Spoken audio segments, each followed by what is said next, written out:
Dear colleagues, dear guests, we are happy to welcome you on this final event of this first cycle of events of the Central and Eastern European Guidance Associations Forum.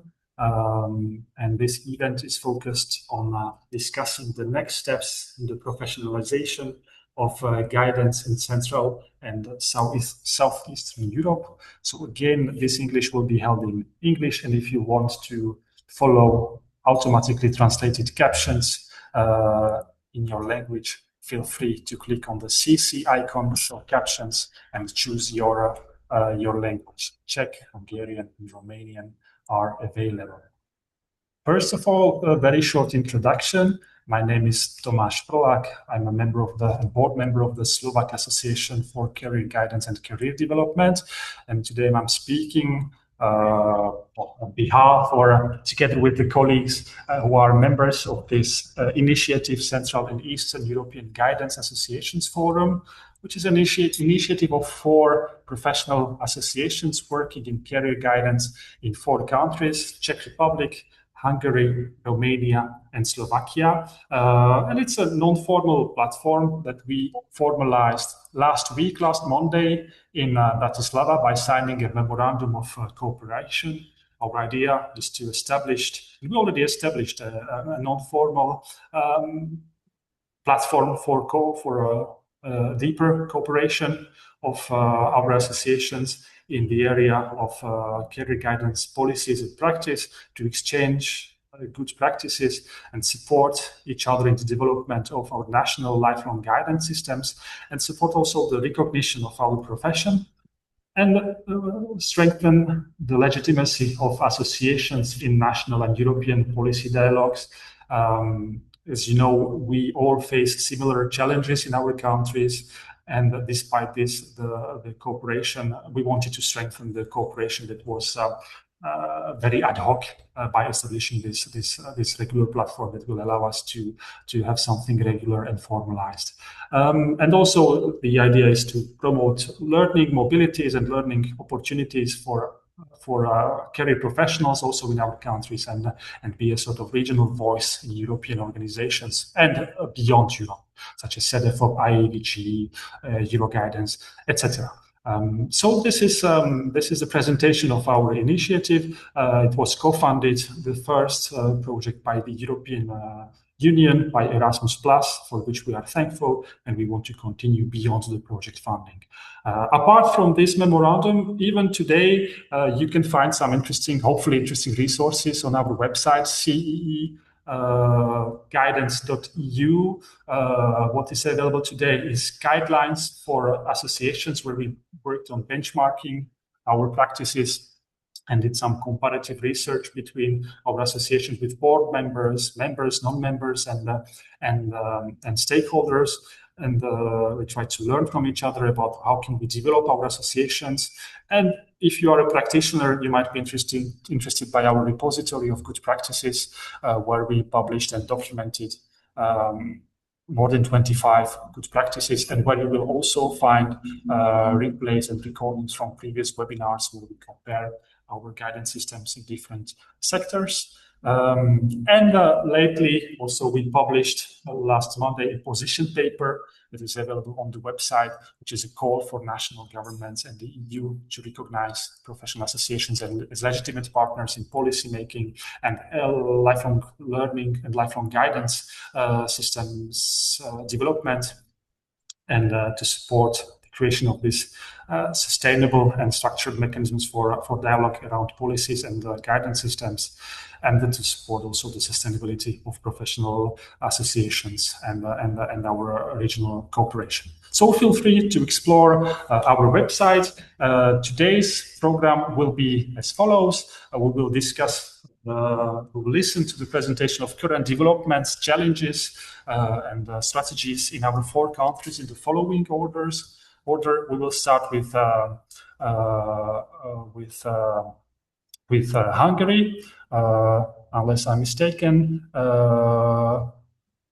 Then we will continue with Romania, after which Petr Chaluš from Czech Republic will present their current developments, and we will conclude with Slovakia, and hopefully we'll have some time to discuss, to share our own vision or perspectives or ideas about the needs and the strategic development of our national guidance systems.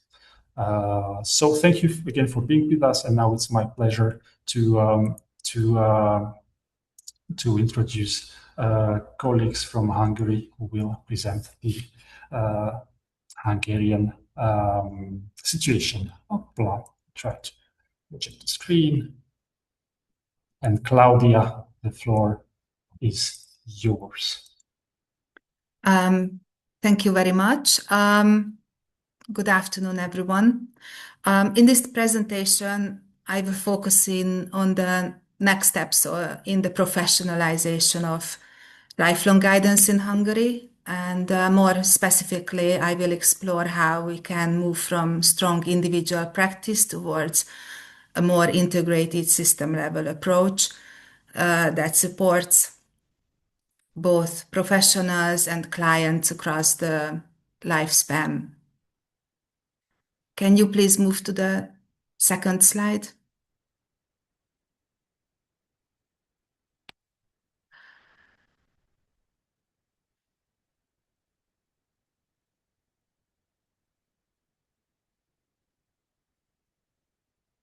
Yes, thank you. So let me start with the purpose of this presentation. This work is based on the findings from our Erasmus Plus project, examining competence frameworks in Central and Eastern Europe, with Finland used as a reference point.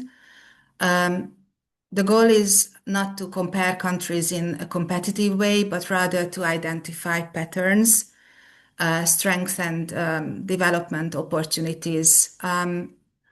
We take a developmental perspective, meaning that professionalization is seen as a gradual long-term process that involves practitioners, institutions, and policymakers alike.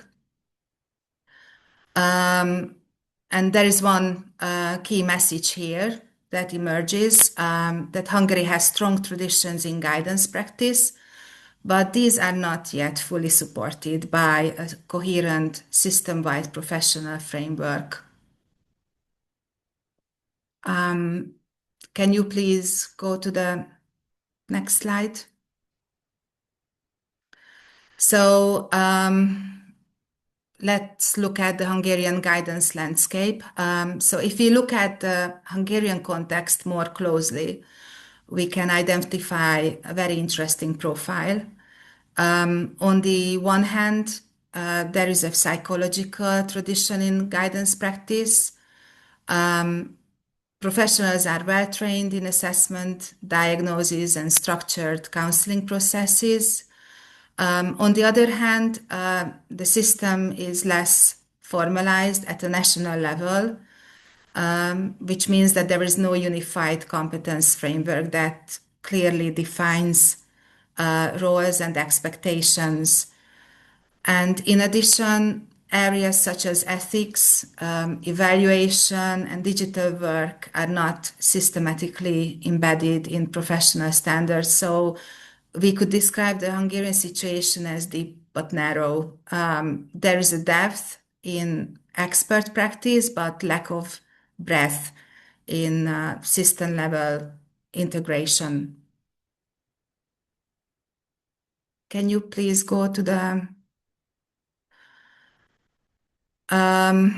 there are some gaps in key competence. So when we compare Hungary with other countries in the region, several common competence gaps become visible. First is the ethical practice. It is often implicit rather than explicitly defined. This makes it harder to ensure accountability and client protection. Second is evaluation competencies are weak, meaning that services are not always systematically measured or improved. And the third is digital competencies that are unevenly developed, even though digital tools are becoming essential in lifelong guidance. And finally, system knowledge and research literacy are limited, which reduces professionals' ability to innovate and collaborate across sectors. Can you please go? Thank you. Okay, so there are some steps that were identified. The first step is the National Competence Framework.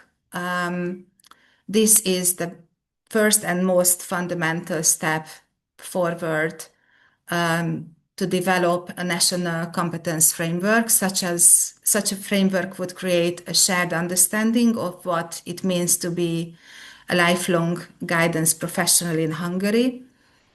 And it should include knowledge, skills, attitude, and responsibilities, and cover different career stages and sectors. It is also important that it should not replace existing strengths, but rather build on them and expand them. For example, alongside counseling competencies, it should include ethics, evaluation, digital work, and system awareness. And the process itself should be collaborative, which means it should involve practitioners, trainers, and policymakers to ensure that the framework is both relevant and widely accepted. The second step, which is the next slide, thank you, system level competencies. This step is to strengthen system level competencies. Traditionally, guidance has focused on individual client work, which is, of course, essential. However, modern systems require professionals who also understand how services function at a border level. And this includes competencies such as evaluating service quality, planning and managing programs, cooperation across sectors, and understanding policy and legislation. These competencies help ensure that services are not only effective for individuals, but also sustainable and coherent at system level. The third step is training and CPD. So this step concerns training and continuous professional development to support professionalization, training programs that need to evolve. They should include not only traditional counseling skills, but also ethical decision making, reflective practice, supervision, and research literacy. Supervision is particularly important because it supports professional quality, reflection, and resilience. But at the same time, CPD systems need to be flexible and accessible because guidance professionals come from very diverse backgrounds. And of course, ideally, these systems should be clearly linked to the national competence framework, creating a coherent development pathway. Thank you. So the step 4 is about digital and innovation capacity. So digitalization is one of the biggest drivers of change in guidance today. Clients increasingly expect online services, access to digital labor market information, and flexible communication channels. And this means that professionals need more than basic IT skills. They also need to understand that online communication dynamics, ethical issues in digital counseling and data protection requirements. In addition, innovation competencies are also very important, and these allow professionals to test new approaches and respond to changing needs in a proactive way. Step 5, which is the last step, is about professional ecosystem. This step is about a wider professional ecosystem, and which means that professionalization does not happen in isolation, but it depends on strong professional associations, active networks, and cooperation across sectors such as education, employment, and social services. A strong ecosystem supports knowledge sharing, peer learning, and the development of shared standards. And it also gives the profession a collective voice in policy discussions.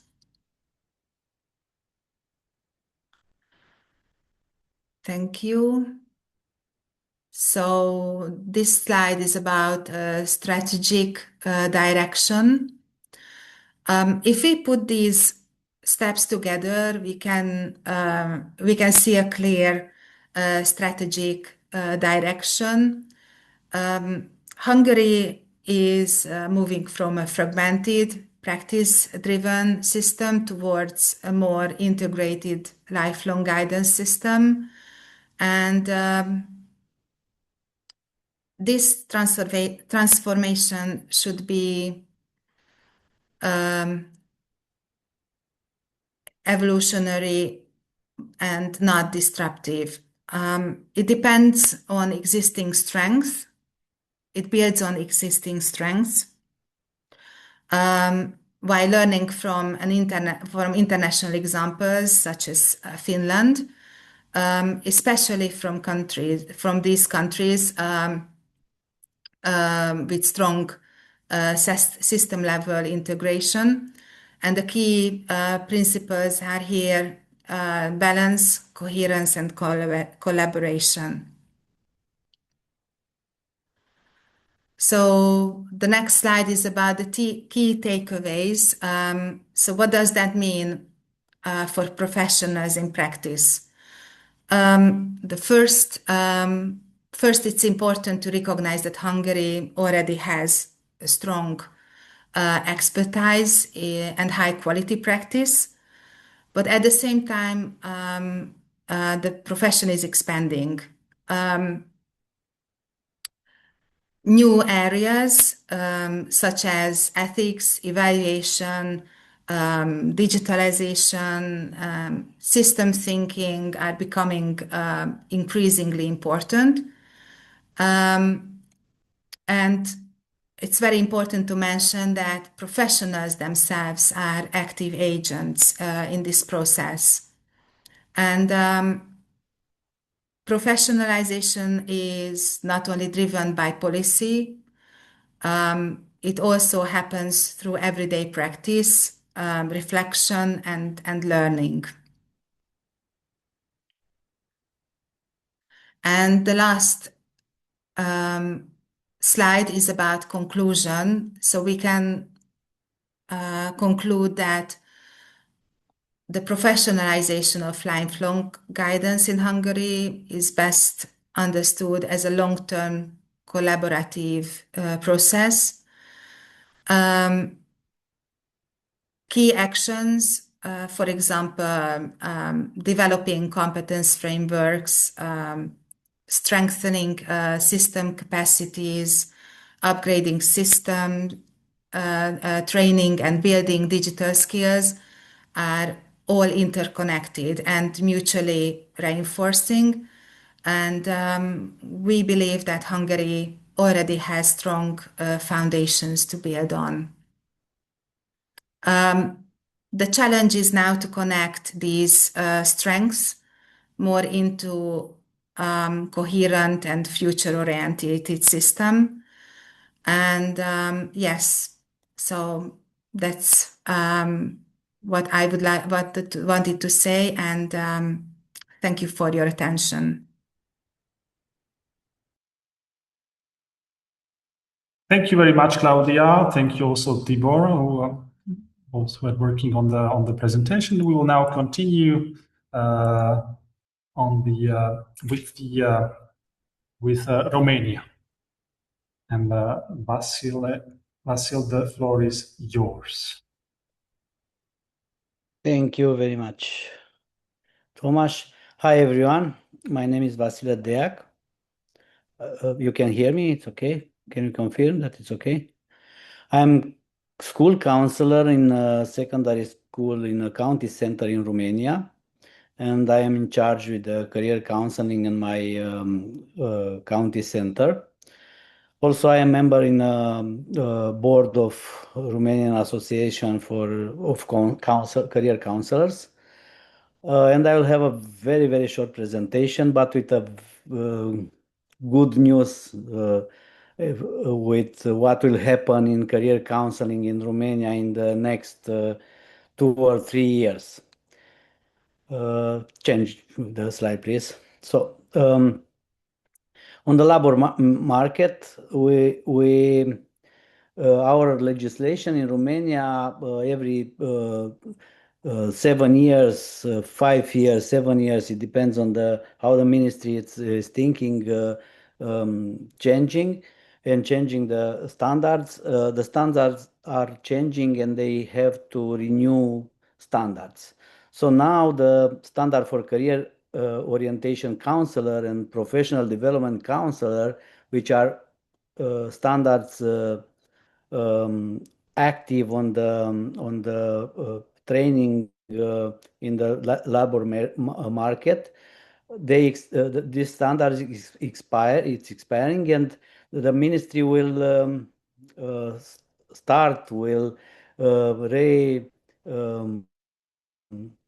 send the invitation for the organization involved in a career counseling to propose another standard. That will be a very huge opportunity for Romanian Counselor Association. We will be involved in the developing new standards, and maybe we will be able to do more for professionalization of the area. This will be also possible if we will take into consideration the following opportunities. Another very important opportunity for us is the project of the Ministry of Education called EduCons. In this project, the Ministry of Education will set all regulation and instruments for school counselors in order to implement this kind of whole school approach of career counseling, involving school counselor, teachers, I don't know, strategical approach of each institutions in order to deliver career counseling services for students. So the project it's just working. I just finished when we start our meeting. I just finished the meeting with a team working in for quality standards. A lot of members of Romanian Counselors Association are involved in the project as experts of the universities which are partner in the project, or of the Ministry of Education, or also of the county centers. I am engaged as expert of the Ministry of Education for testing new standards and instruments in the field, working with the students. I don't know. It's called the validator of the results of the project in the career counseling. So you can see here we will have a frame of a general frame for career counseling in the schools, career counselor profile for the school, ethical guide for career counseling, quality standards, partnership protocol development, and toolkit for career counselors and management of schools and teachers for delivering career counseling in the schools.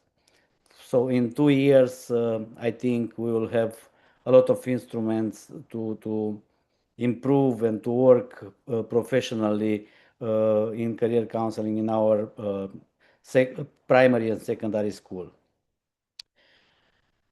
In the university, we cannot see any opportunity to change right now because the university are delivering career counseling. All of them have offices or departments delivering career counseling in tertiary school, also in university, but also they are working with secondary schools in order to promote their university offer and also to help career counseling and career guidance of the students from high schools. Can you move for the next and the last slide?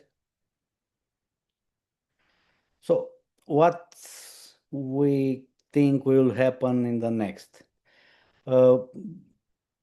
Based on what I said about career counseling, professional standard for training, I think we will have career orientation counselor and professional development counselor with a better standard than we have right now, because the standards are have to be changed, and I think based also on the experience from the schools, when a lot of people are working to develop the standards, quality standards, ethical profile. So I think all the all work did for schools will reflect also in the professional and labor market professional standards for training. Also, we have a counseling system accreditations where the NGOs or businesses are applying in order to deliver career counseling services for employees or for I don't know, youth, unemployed youth, or different target groups. But this system it's totally linked with the previous I mentioned, with the training for career orientation counselor and professional development counselor. So I think changing professional standards for training also will be changed the quality of services the labor market will deliver for beneficiaries. And the most important challenge I think we have now, we have only under regulation and very clear professional association. It's psychological college. They are managing what is happening with the psychologists, but now there is a very huge debate and almost, I don't know, it's not only a debate, it's a conflict there, because the therapists want to start their college, the therapist college. So if even they will succeed or they not, for career counselor, I think it's a good opportunity, because psychologist college have this kind of debate with other organization which want to start their own management for their professionals. I think it's a good opportunity also for career counselors to start debating and start college of career counselor or professional organization authorized by state, because now I think it's very difficult to take this responsibility, which is under psychologist college, because a lot of career counselors have also psychology studies. Also, the model developed by the Ministry of Education under CONSEDU project, I think, will help to start thinking about the professionalization of career counseling and to start a professional body, having a law for professional body of career counseling in Romania. Thank you very much. Thank you very much, Vasile. I just remind the participants, if you wish to ask questions, please don't hesitate to ask them in the chat. But anyway, we'll have time for the debate at the end of the webinar. And now I would like to invite Petra to present future current development in the Czech Republic. Petra, the floor is yours.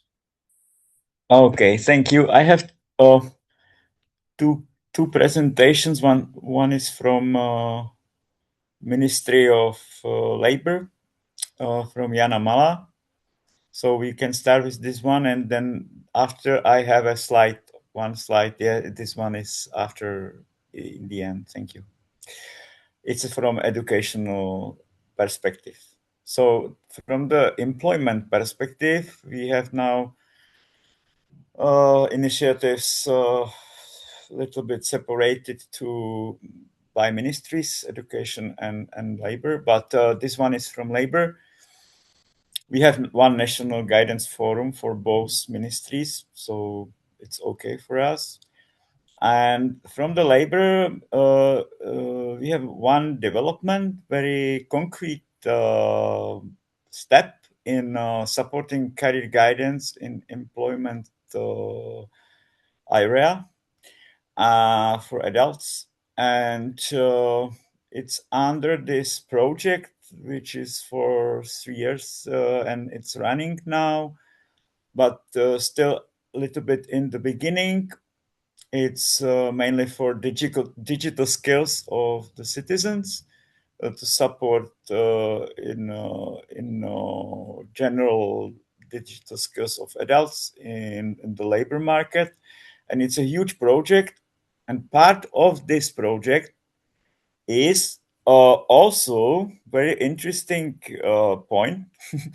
There is a space for supporting something like individual learning account for adults, which is possibility of education or career guidance. And it's very new for us, because we are in the beginning. In 2027 it should be open for this career counseling sessions, this project. And what it means that some professionals which are under the standard of profession, guidance profession, as you can see, this professional qualification, 3 types. Now we have 1 type in the Czech Republic, which is combined of 3 these types of career counselors to 1 type. So the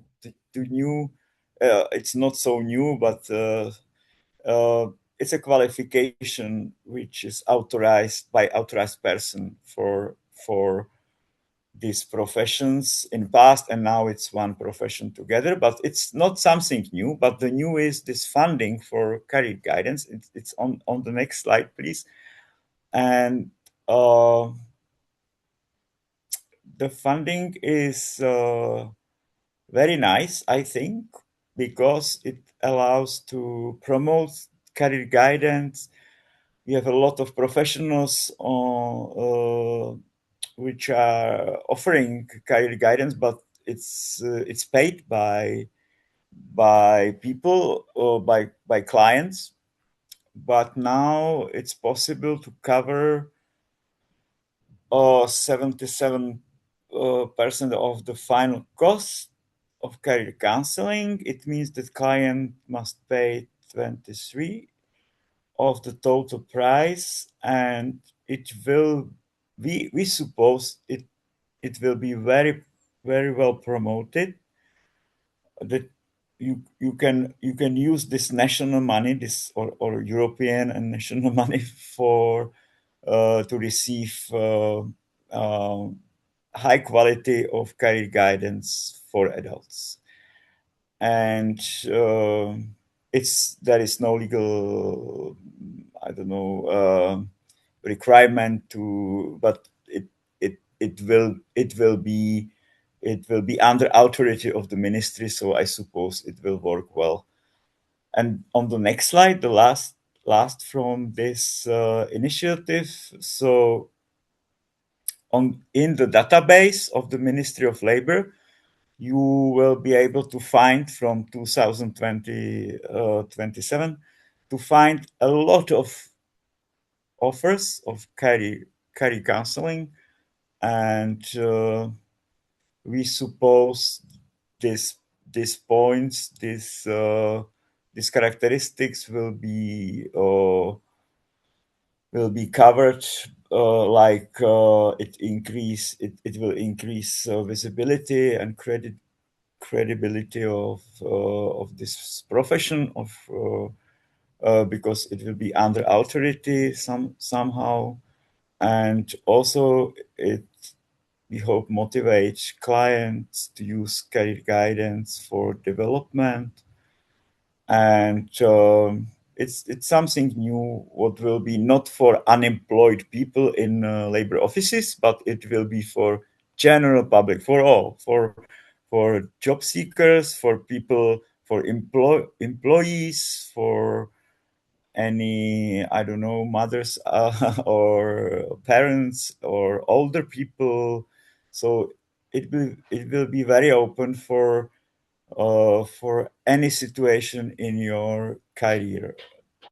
So it's a new possibility. Yeah, and the last slide is about these costs that career counseling will be maximum of the cost of for one client will be 280 euros. For this, it's not a one session. It could be, I don't know, 5 sessions, for example. Oh, we have a storm here, so we will see after very warm weather, we have a storm today in Czech Republic. So yeah, so that's from the labor perspective. It's so we are happy with this initiative, and one small point from educational perspective. Thank you, Thomas. So we are in the process of development also career guidance in schools. It's not only about the new career education. We have new curriculum, and it will be implemented, and in next year and next 2-3 years will be implemented new curriculum where is the career education areas. And also there is a possible cooperation between school counselors and school teachers of career development.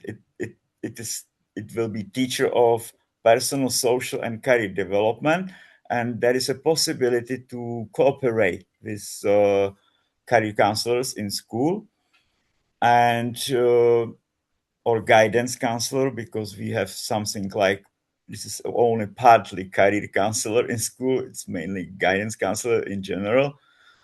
But we have a new legislation now, and we have a new working group. So it's also new initiative, partly because we have in new legislation, we have the duty of school director, and this new definition is that in case of primary and secondary schools, the coordination of career guidance and counseling should be offered or covered by the management of the school and by the whole the team of the school. So it's a whole school approach, and the responsibility is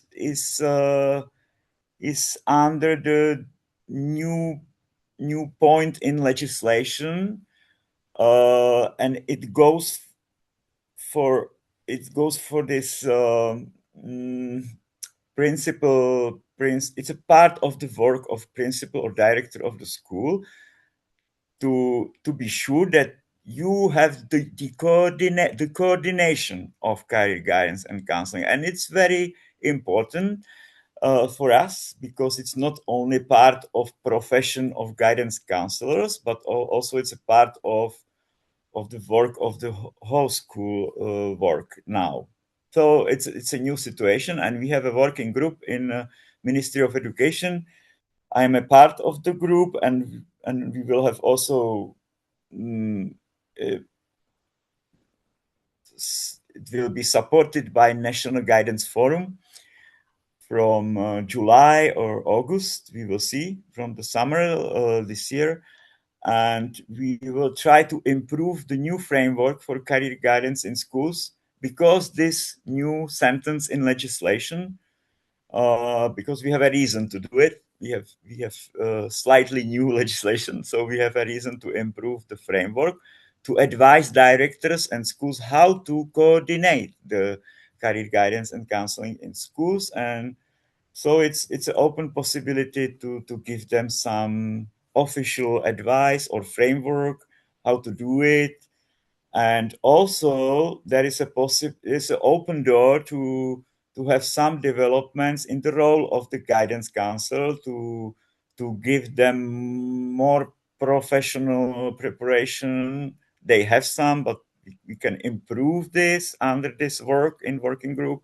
We can suggest some strategic steps, and also new Ministry of Education, in his priorities, one of the small, but there is still priority of guidance, career guidance in schools. So this is very good for us, and so we have now working in this group, and we will see if till the end of this year we can have something like a new framework for all schools in the Czech Republic concerning guidance, career guidance in schools. Thank you very much. That's all. Thank you very much, Petr, for sharing this exciting and promising, encouraging news from Czech Republic concerning the funding and accessibility of guidance for working adults, and also the whole school approach, which is a big step forward also. And also thank you, Vasile, for showing what is happening in Romania in terms of professionalization and recognition of the profession. And now briefly share with you the current developments in the Slovak Republic.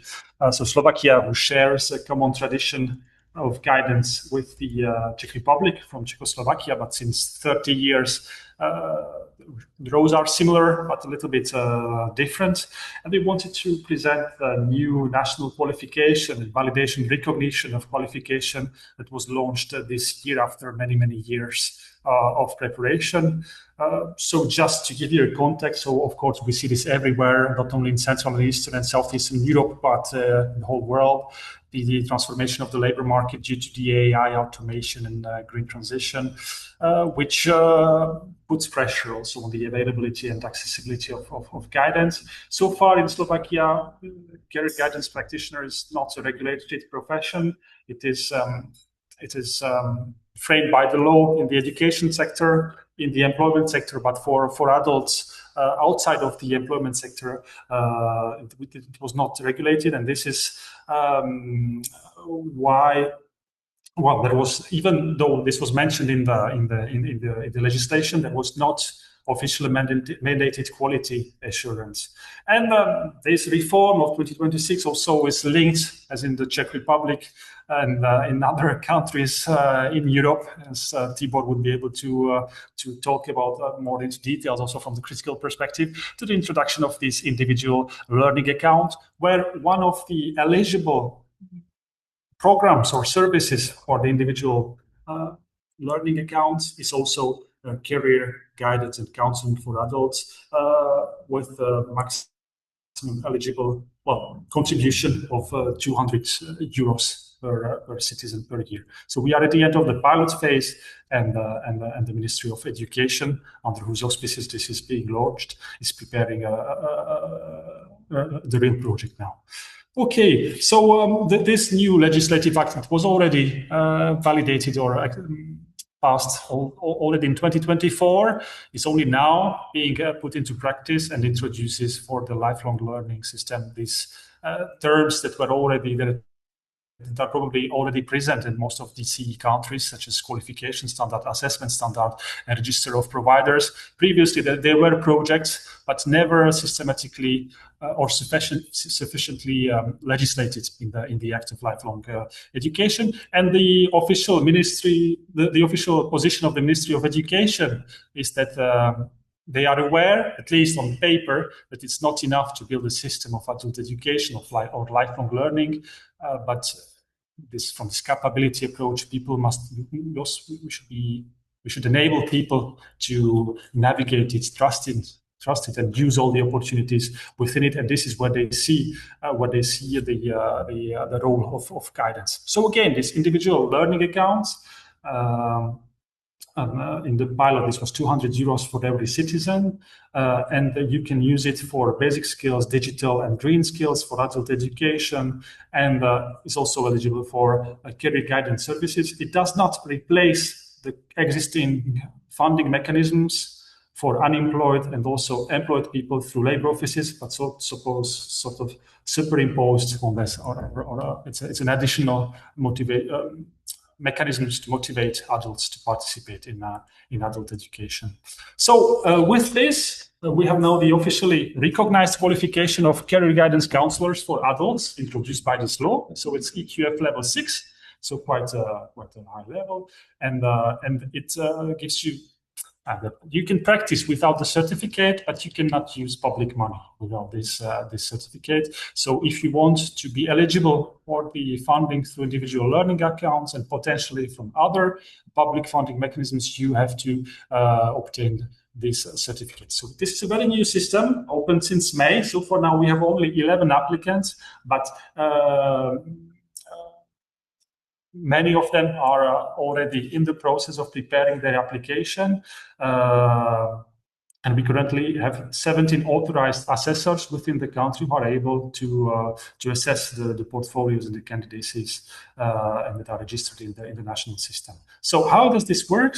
So there are two pathways to this certificate or to this recognized qualification. So either through a formal training or through a recognition of prior learning without going through the training, because it's based on the portfolio. So the portfolio is basically a case study with a documentation of your practice, as we will show later. What is important to understand that this portfolio and the quality standard for the delivery of the certification was partially, or a big part, based on the Slovak community quality standard developed by the Slovak Association for Career Guidance and Career Development in 2018. So it took time, but finally the state adopted this principle. In the pilot phase, the certification process is free, but later there will be a price of 300 euros for the exam, if required, and 300 for the portfolio assessment for the practitioner. So the process follows the European recommendations of the recognition and validation of prior learning, for which we are happy. So the identification, documentation, and assessment and certification phase. So how does it work? The candidate, the counselor, must have a certain level of experience, and then maps his or her skills on the basis of the quality standard, which has 8 learning areas, prepares a portfolio with the documentation. And then this portfolio is assessed by a 3-member commission that can either fully recognize and award the qualification or require a partial or full exam in case there are doubts, and then delivers the certification. What are these 8 competence domains that the counselors must demonstrate? So we will find them in the slides in more details, but it covers theoretical foundations, basic counseling process and skills, understanding the needs of the target group, and having a explicit ethical code, methods to help identify or help the client identify skills, interests. The importance here is that it should go beyond psychological assessment. Even psychological assessment is not mentioned that much, which is a huge progress for a country that traditionally is rooted in the psychological and assessment tradition, as most of CE countries are historically. Career planning methods, information resources, multidisciplinarity, and even, at least partially, this idea of quality development, effectiveness, measuring the impact of your service, measuring the achievement of the pre-agreed goals with your clients,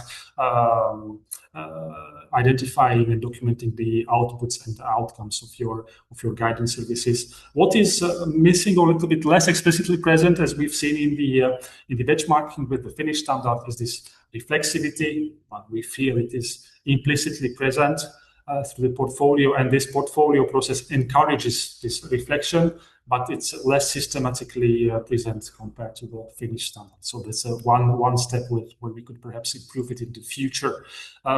In terms of the portfolio with the case study, so it should contain, of course, description of the case study with the following structure. So description of the situation, the analysis or understanding of the demand, of the request of the client, or of the person that is being counseled or guided, the methods, the tools used, information resources that were used, the outputs that were delivered to the clients, and the final evaluation in terms of effectiveness, feedback, and this part of reflection on how my practice could be improved, or what worked, what didn't work. So this is where this reflective practice is being encouraged.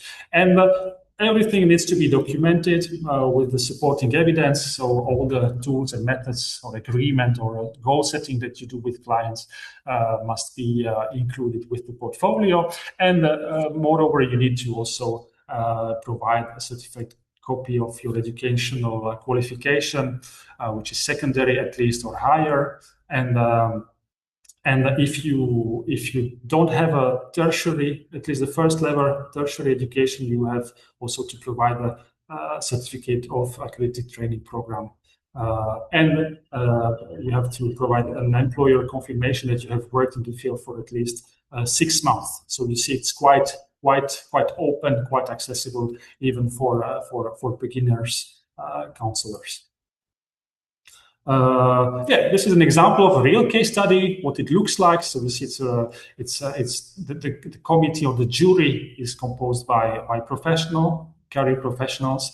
So they really go and evaluate the practice, as it's this example where the methods that are used are mapped, the actions done by the counselor, the action plan as a result, and the outcome of the guidance process. So this is one of the example case studies. What is part also of the standard is the ability to provide group counseling with specific instructions that must be demonstrated. This is quite challenging for counselors working in adult education, often focused on individual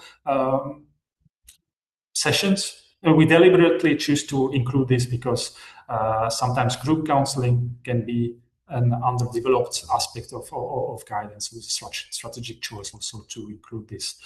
The institutional ecosystem, probably you know this from all your countries. You have the Ministry of Education, who is the accreditation and legal authority, and maintains the national system or the list or repository of certified career counselors. The guarantor the whole process is the alliance of sectoral councils. So you see the important role of employers, unions in this process, who choose and accredit the assessors or authorized assessors who can be members of the jury, and they are within authorized institutions, which today is the Association of Career Guidance for Career Guidance and Career Development in Slovakia, and two other institutions for now in Slovakia. There's one national guarantor who is also a member of our association, by the way, and these professional organizations that are recognized can issue the quality certificate when they respect the process and have the authorized assessors within their membership. So briefly, to conclude, what is interesting, I think, is the case study. It's not necessarily super innovative because you have very similar system working in the Czech Republic, as Petru will confirm, since years. Maybe a little bit heavier, but in this case, it was a practitioner-driven design standard developed initially by the association. The portfolio approach that is very strong, this documentation focus, and which allows us to bring in the reflexivity. The particularity is that it's linked to public funding, the individual training account, and it's recognized on the EQF level, but this is the same in Czech Republic and certainly elsewhere, and it respects the four phases European principles of validation, recognition of prior learning, which is identification, documentation, assessment, and certification. Okay, so here are some links and contacts that you will find in the presentation. Thank you for your attention. And this brings us to the conclusion of these four presentations. So we have seen a very strategic overview, systemic approach in Hungary, rooted in tradition and moving towards less fragmentation. We had new opportunities in Romania to the updating of the standards and the creation of the national reference framework for guidance. We've seen exciting developments in Czech Republic linked to funding and more coordination on the school level, and the new accreditation and recognition system in Slovakia. Now we open the discussion. So feel free to turn on your microphone and ask any question you might have to the presenters. And if you don't have any specific question, we invite you to put in your chat or express it orally and turn on your microphone. What do you see as the main needs and challenges of your national guidance systems? And let's take some time to reflect and to discuss.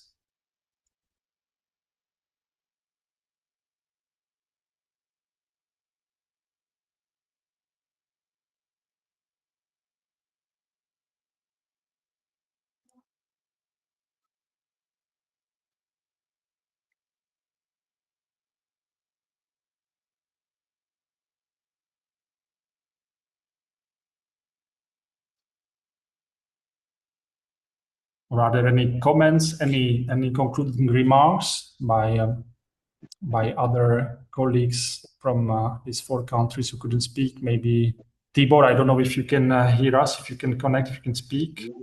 Yes, and then if you also can hear me, that's probably what I would like to add. That was super interesting listening the four cases, and even though we started with the benchmarking of the Finnish standards, and I think the stronghold of the previous Finnish professional standards lies on the intersectoral approach. So they drafted a standard which is applicable for the school system, for the public employment service, municipality level, state level, and so on. And then so far what I heard, then in most of their countries, somehow the reality is still the sectoral approach in very different manners. So in the Czech Republic, very strongly in the school system, the Slovak Republic, very much now in adult education connected to individual learning account.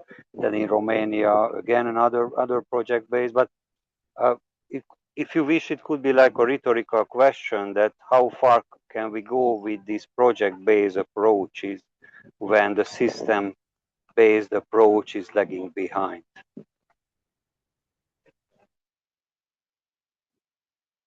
That's a very important and strategic question, and sort of thing that is plaguing our systems since at least the 1989, if not early, of course.